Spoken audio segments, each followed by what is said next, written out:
Welcome back, everyone. Tonight, I'm bringing you 3 deeply unsettling stories from people who work the night shift. That liminal time when the world feels different, when you're awake while everyone else sleeps, when the usual rules don't quite apply. These aren't fictional tales designed to scare you. These are real experiences shared by real people who were just trying to do their jobs when something went terribly wrong. Before we begin, I want to know, have you ever worked a night shift? Are you working one right now? There's something uniquely isolating about those hours between midnight and dawn, and it's in that isolation that the worst things tend to happen. Drop a comment and let me know where you are and what time it is. Knowing these stories are reaching people in the middle of their own night shifts makes them hit differently. Alright, let's dive in. Story 1. The bar that almost became a trap. My name is Cadence, and until recently, I worked the closing shift at a small dive bar in the quieter part of my town. The place sits right off the highway, but the parking lot also has a back entrance that connects to the residential area of town, convenient for locals who don't want to deal with highway traffic. It's nothing fancy. Just a dimly lit spot where the regulars know each other by name, where the jukebox has been cycling through the same classic rock rotation for years, where the pool table has a slight tilt that everyone's learned to account for. Most of our customers are locals, truckers passing through, and the occasional lost tourist looking for a stiff drink in some directions. I genuinely liked the job. The routine was predictable, the tips were surprisingly decent, and I'd learned how to handle the usual bar crowd, the talkers, the flirts, the quiet drinkers, and the ones who just want to be left alone with their thoughts and their whiskey. Weekends were obviously hectic. Packed shoulder to shoulder, music too loud, everyone trying to forget their week. But weekdays? Weekdays were different. During the week, I was expected to work my night shifts completely alone. No coworkers, not even a barback to help me restock or take out trash. It was just me from 9 p.m. until close, which was technically 2 a.m. but often stretched to 3 o'clock depending on when the last customer finally left. The work was easier on weeknights, slower pace, fewer drinks to pour, but I missed the company. I missed having someone to talk to during the dead hours. And more importantly, I missed having backup when things got tense. Because despite the slower pace, we still got our share of problems. Bar fights, aggressive drunks, the occasional creep who couldn't take a hint. That's why I learned to be vigilant, to clock every person who walked through that door and assess them quickly. That's how I noticed him immediately when he walked in. It was sometime after 1 a.m. on a Tuesday, one of those nights where I'd only had maybe 4 customers total, and I was seriously considering closing early. The door opened and a man walked in. If I had to guess, I'd say he was in his late 40s, but he was extremely well-groomed and put together. Not the kind of look you'd expect from a guy his age in a place like ours, especially at this hour. He was wearing a black turtleneck underneath a black trench coat, definitely well-dressed but casual about it in a way that suggested money. Real money. Not the loud, flashy kind, but the quiet confidence that comes from never having to worry about a bill. He glanced around the bar slowly, taking everything in with these sharp, assessing eyes, before walking directly to the bar and taking a seat in the middle. I also remember noticing his posture, unusually straight, almost military. But that detail didn't register as significant at the time. When I walked over, he studied the bottles behind me for a moment and ordered something top shelf without hesitation. As I was pouring his drink, he smiled and asked me if I liked working here. It was a normal enough question, the kind of small talk you get constantly as a bartender. So I answered honestly. Told him yeah, it was a decent gig, made a joke about preferring night shifts because the morning people are always grumpy before their coffee. He laughed at that. A genuine laugh, not the forced politeness you usually get. I wish I could say I got a creepy vibe from him right away, but that's not the energy he was giving off. He genuinely seemed like a stand-up guy, kind of like the friendly single dad at his kid's baseball game who gives the whole team high fives and brings orange slices. He chatted with me for a bit, asking surface-level questions about how long I'd been bartending, what brought me to this town, normal stuff. I didn't mind since the bar was dead quiet and I had nothing else to do. Eventually, he asked me if I'd ever thought about doing something bigger with my life. The question caught me slightly off guard. It was a bit more personal than I expected, but not totally out of line given the context. Bartenders are basically therapists who serve alcohol, so philosophical questions come with the territory. I gave him my standard bartender smile and told him I was happy for now, that I was saving up for school, thinking about my options. He nodded and sipped his drink, looking almost disappointed by my answer. Like he'd been hoping I'd say something different. After a long pause, he asked me what time I got off. That question surprised me more than the others. I hadn't picked up any flirting vibes from him whatsoever. Our conversation had felt friendly and respectful, not like a build-up to asking me out. So I was a little disappointed to discover that this whole interaction had apparently just been another empty attempt at getting my number. I smiled politely and gave him a vague answer, trying to brush him off in a friendly way without seeming uptight or rude. Before he could respond, I busied myself wiping down the counter, creating physical distance. But he didn't press. He didn't try to convince me or make it awkward. He just smiled, like he already knew what my answer would be, then drained the rest of his drink in one smooth motion. He pulled out a crisp $100 bill and laid it gently on the bar like it was nothing. His drink had cost maybe $12. Then, without another word, he stood up and walked out into the night. I stood there for a moment, staring at the bill, trying to make sense of the encounter. The whole thing felt off in a way I couldn't articulate. Not threatening exactly, but wrong somehow. I pocketed the money, finished my closing duties, and went home. I figured I'd never see him again. I was wrong. About a week later he came back. Only this time he wasn't alone. There was a woman with him, and she immediately drew my attention because I'd never seen her before. She looked like she was in her mid-30s and was dressed in a way that didn't quite match her age. Trendy but off, like someone trying a little too hard to blend in with a younger crowd. Everything about her seemed calculated, from the way she smiled too easily to the way she positioned herself at the bar like we were already friends. As I was setting down napkins in front of them, the very first thing she said to me wasn't a greeting or a drink order. It was a compliment. She put on this bright, overly joyful smile and said, "You're so pretty," while her fingers brushed against my arm, lingering just a second too long. I laughed and thanked her, but I could instantly tell something was off about this woman. The man from the previous week didn't speak, which I thought was strange given how talkative he'd been during his first visit. He just sat there watching me with that same assessing look. They ordered drinks, something expensive again, and that's when the questions started flooding in. The woman asked me how long I'd been working here, how old I was, where I was from originally, whether I lived alone, whether I had roommates. Small talk questions on the surface, but the pace and intensity felt like an interrogation. I answered in short, polite sentences, giving away as little information as possible. At one point, the woman looked over at the man, and I swear they communicated something without speaking. Just a glance, but it carried weight. She looked back at me and her smile widened. "I run an exclusive event planning company," she said, leaning in slightly and lowering her voice like she was sharing a secret. "We're always looking for young, fun people to work private parties. You'd be perfect for it." I forced a small laugh. "That's flattering, but I'm pretty happy here." She waved off my response like I hadn't even spoken. "The money's incredible. $10,000 for a weekend. Sometimes more, depending on the event." I blinked. $10,000 was an absurd amount of money, way too much for any legitimate party staff position. "That sounds too good to be true," I said carefully. "It's real," she insisted, her smile never wavering. "Lots of girls like you work for us. It's completely safe, exclusive clientele, really fun atmosphere." She kept using those words, fun, safe, exclusive, like she was reading from a script she'd memorized. Then casually she said, "You should step outside for a second. There's someone in our car who can explain everything better. He handles all the logistics." My pulse kicked up immediately. Everything about this felt wrong. The too good to be true money. The vague job description. The insistence that I go outside to a car to meet some unnamed person. I wasn't playing along anymore. "I'm good," I said firmly, dropping the polite bartender mask. "Not interested." The woman's expression flickered, just for a second, and I saw something cold beneath the friendly exterior. Just then, a group of customers walked in, laughing loudly and heading toward a booth. The woman's demeanor changed instantly. Her smile slipped completely, replaced by something harder and more calculating. She turned to the man beside her, and without another word, they both stood up and left. I was thoroughly unsettled. I told my coworkers and my boss about what happened the next day, and we all agreed to keep an eye out if those people returned. My boss assured me he was always just a 15-minute drive away if I needed him. The bar had security cameras covering most angles, which usually deterred serious trouble. But there wasn't really much else we could do. Those people hadn't technically done anything illegal. I tried to push it out of my head and focus on work. A few nights later, after closing, I saw the car. It was parked across the street from the bar, engine off, just sitting there in the darkness. I tried to tell myself it was nothing, that plenty of cars park on that street. But the feeling of being watched crawled over my skin like static electricity.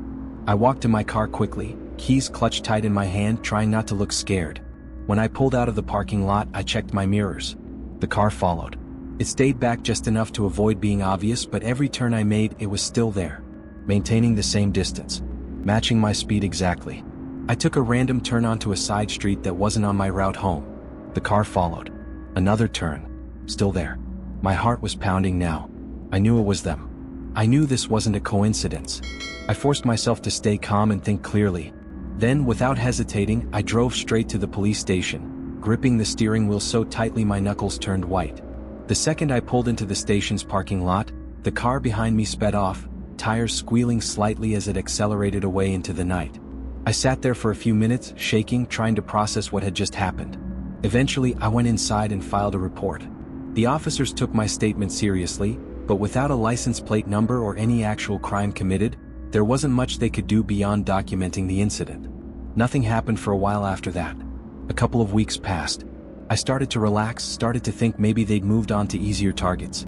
I was wrong. It was a slow weeknight shift, barely anyone coming in. By midnight, I was seriously considering closing early. That's when the door opened and the woman walked in. Alone this time. I immediately pulled out my phone and texted my boss. She's here. The woman from before. Come now. I tried to keep my expression neutral as I looked up. The woman was staring at me with that same artificial smile, walking slowly toward the bar like she had all the time in the world. I was debating just telling her to leave immediately when she spoke. Thought I'd come check on you, she said pleasantly, like we were old friends catching up. My stomach twisted, but I kept my voice steady. We're about to close. You need to leave. She made a pouty face, tilting her head like a disappointed child. Just one old-fashioned? Come on, it'll only take a minute. I thought about refusing outright, but I figured pouring the drink would stall her long enough for my boss to arrive. So I turned around and started making it, trying to keep my hands from shaking. And then I heard it. The soft, unmistakable click of the front door lock engaging. I whipped around. The woman was gone. The bar stool where she'd been sitting was empty. Through the glass front door, I could see a black van idling in the parking lot, positioned directly in front of the entrance. Panic surged through me. Without thinking, I ran to the front door and made sure it was locked from the inside. She must have locked it on her way out to trap me inside. Then I heard it. Metal rattling from the back door. Someone was trying to force it open. I didn't think. I just moved. I grabbed the heaviest thing within reach, a metal cocktail shaker, and clutched it like a weapon while dialing 911 with my other hand. The dispatcher answered, and I frantically explained what was happening. She told me police were on the way, but I knew they wouldn't get there in time. I was seriously considering making a run for it out the front door when I saw headlights pulling into the parking lot. My boss's truck. The rattling at the back door immediately stopped. A few seconds later, the black van peeled out of the lot with a screech of tires, speeding away into the night. I ran to unlock the front door and practically collapsed into my boss's arms, shaking and crying from the adrenaline crash. When the police arrived, my boss and I reviewed the security footage with them. It was worse than I'd imagined. The cameras had captured everything. Just before the woman left through the front door, two masked figures had crouched down near the entrance, positioning themselves on either side. They were waiting for me to run out in a panic so they could grab me. There was a third person at the back door, the one who'd been pounding and rattling the handle. The plan was clearly to flush me out the front, where the other two were ready. It was a coordinated abduction attempt, planned and executed with terrifying precision. The license plate number my boss had caught from the van turned out to be unregistered, either fake plates or stolen ones. Another dead end. It's been several months since this happened. No arrests have been made. The investigation is ongoing, but without identifiable suspects or a traceable vehicle, there's not much the police can do. The only positive to come out of this nightmare is that my boss doesn't make me work alone anymore. There are always at least 2 people on staff now, even on the slowest weeknights. But I'm still uneasy every time I work a night shift. I still scan every customer who walks through the door, looking for familiar faces. And I still think about the question that haunts me most. How did they know I'd be working alone that night? Someone had been watching me, learning my schedule, planning. And I often think about what would have happened if I'd given in to fear and run out that front door, straight into the arms of the people waiting for me in the dark. Story 2, the men who weren't looking for gas. I used to work the night shift at a gas station convenience store off a quiet stretch of highway about 40 minutes outside the city. Small place, the kind that barely gets any business once the sun goes down. I say used to because after what happened to me a few months ago, I will never work a night shift again. Not at a gas station, not anywhere. Most of my shift was spent restocking shelves, wiping down counters, and occasionally ringing up a trucker or late-night traveler passing through. The hours between 2 o'clock and 5 a.m. were the deadest. Sometimes I'd go an entire hour without seeing a single customer. I remember the night in question vividly. It was just past 2:30 in the morning, and even the usual trucker traffic had dried up completely. I was scrolling mindlessly on my phone trying to stay awake when I decided to step outside for some fresh air. It was cold that night, early November, the kind of cold where you can see your breath hanging in the air. I rubbed my hands together and exhaled a few times, watching the vapor disappear into the darkness. The parking lot was completely empty. Just the gas pumps, the road, and the dark stretch of trees beyond the property line. Even with the highway relatively close, it was eerily quiet out there. No cars passing, no wind, just stillness. I was about to head back inside when I noticed something move out of the corner of my eye. I turned my head and saw a person standing behind one of the gas pumps. My first thought was, how did I not notice him before? He was wearing a dark red hoodie with the hood pulled up, hands shoved deep in his pockets. There wasn't a car anywhere in sight, so he clearly wasn't fueling up. But he also wasn't walking toward the store. He was just standing there, half turned toward the building like he was watching me. At first, I figured maybe he was waiting for someone to pick him up. Maybe his car had broken down nearby and he was waiting for a friend. But something about the way he moved bothered me. He was shuffling in this weird circular pattern, shifting his weight from foot to foot, never quite standing still. It reminded me of how people act when they're nervous or high on something. I went back inside but made sure to keep an eye on him through the glass windows. I watched while pretending to organize the cigarette display behind the counter, hoping someone would drive up and the guy would get in their car and leave. But after several minutes, he started walking toward the entrance. Slow at first, like he was building up courage. Then suddenly he pushed through the door like he'd made up his mind all at once. He walked directly up to the counter but didn't say anything right away. Just stared at me like he was sizing me up or trying to read my reaction. Then, in a rushed, almost rehearsed way, he said his car had broken down just past the highway entrance. He needed a jump or maybe just a little gas to get to the next town. I was genuinely shocked by how unconvincing he sounded. He wasn't even trying to make his story believable.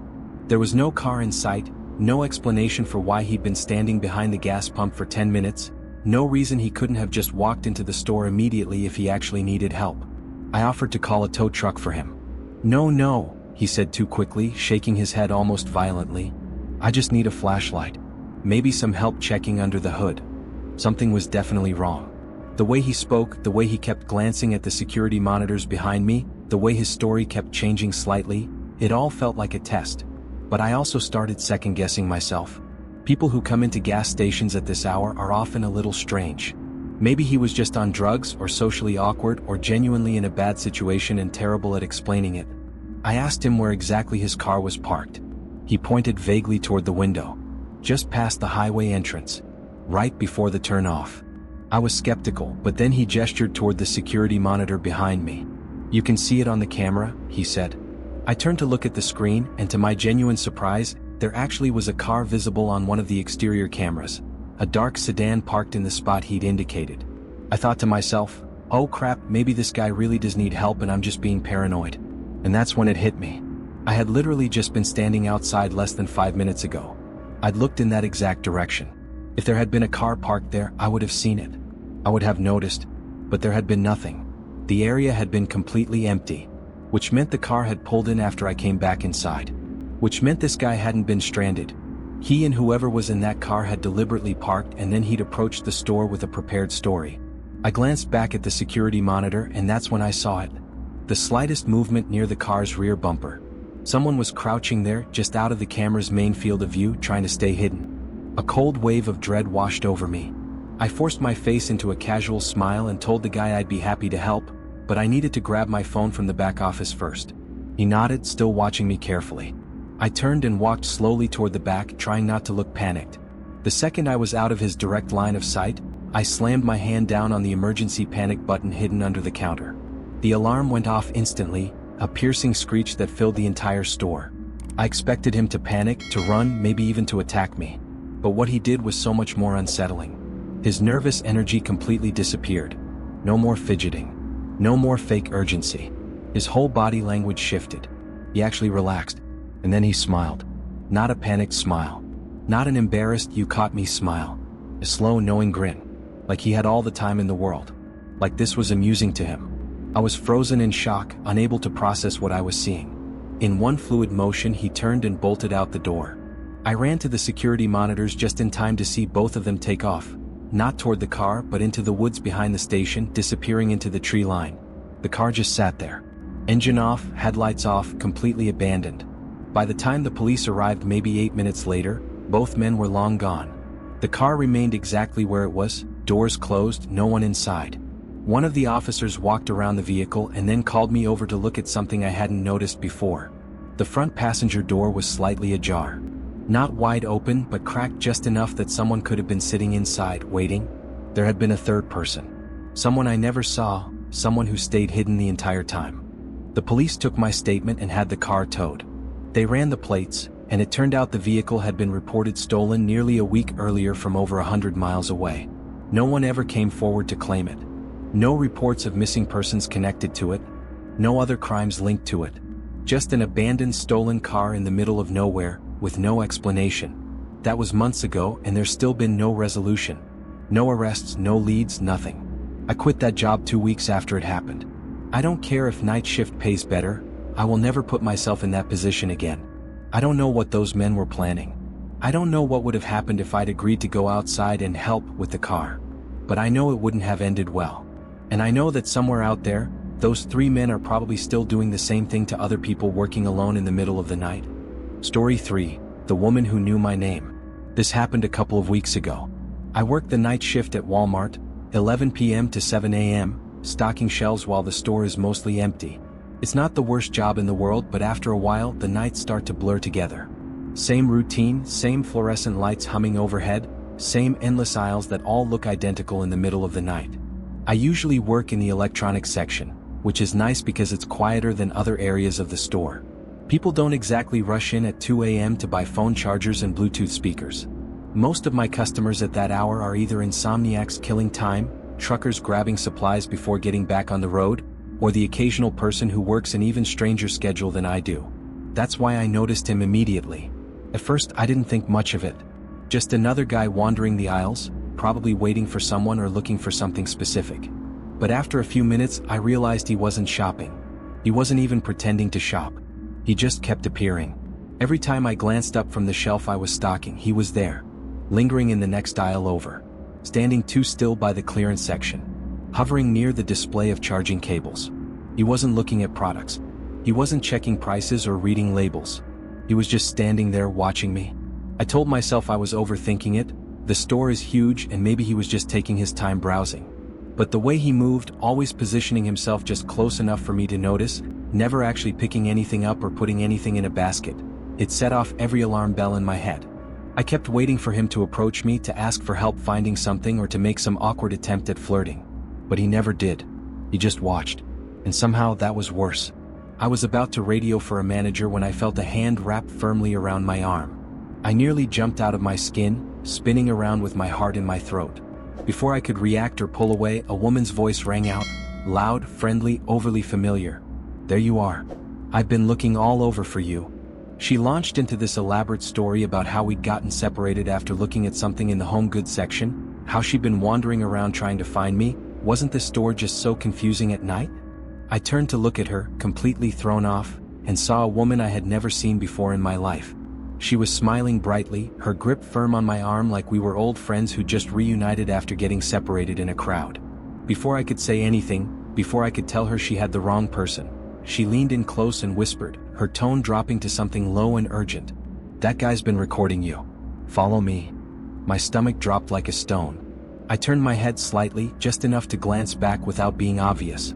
The man was still there, and now that I was really looking, I could see his phone was out, angled in a way that could definitely be pointed at me. A cold wave of fear washed over me. The woman didn't wait for me to respond.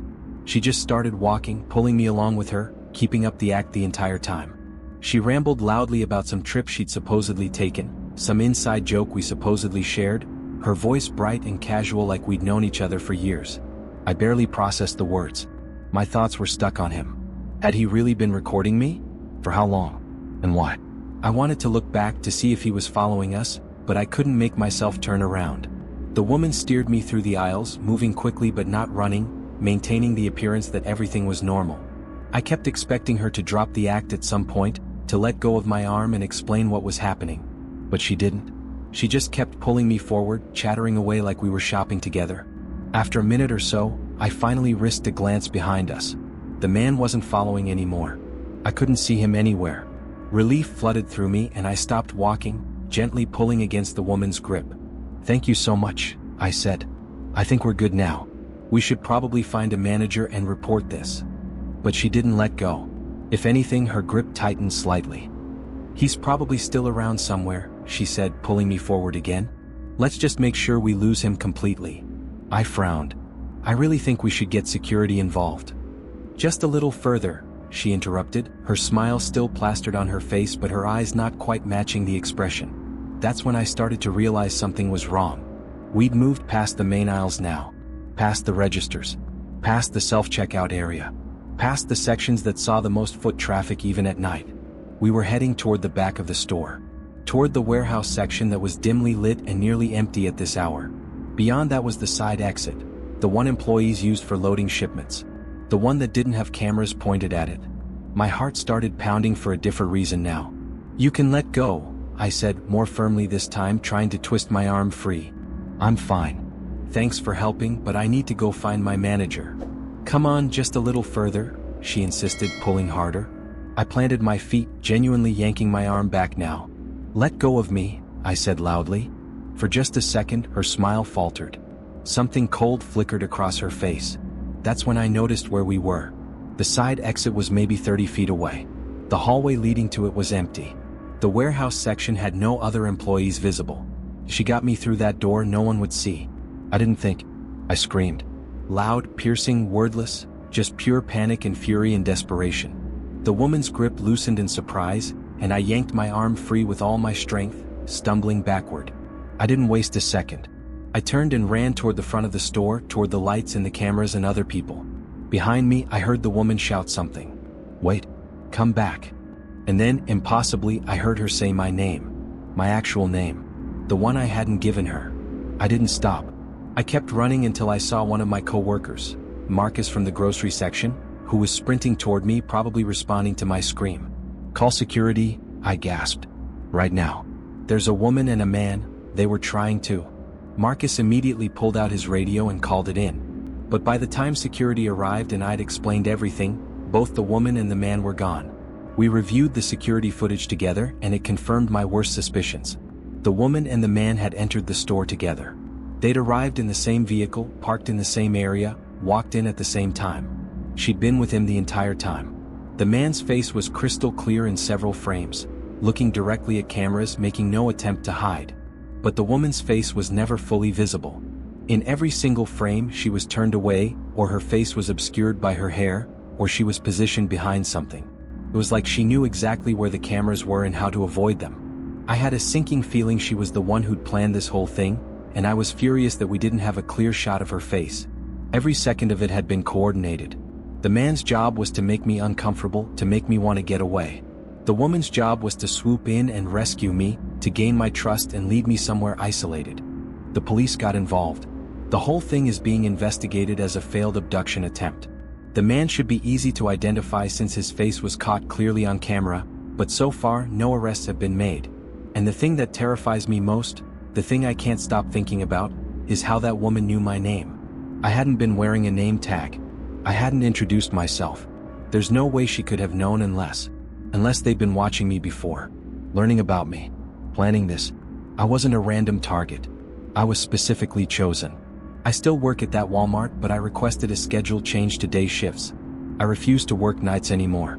And every time I'm in the store now, I'm looking over my shoulder, scanning faces, wondering if they're still out there. Wondering if they'll try again. 3 night shift workers. 3 close calls. 3 people who survived encounters that could have ended very differently. I want to thank Cadence and the others for sharing their experiences.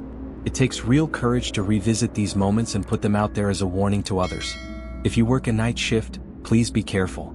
Trust your instincts when something feels wrong.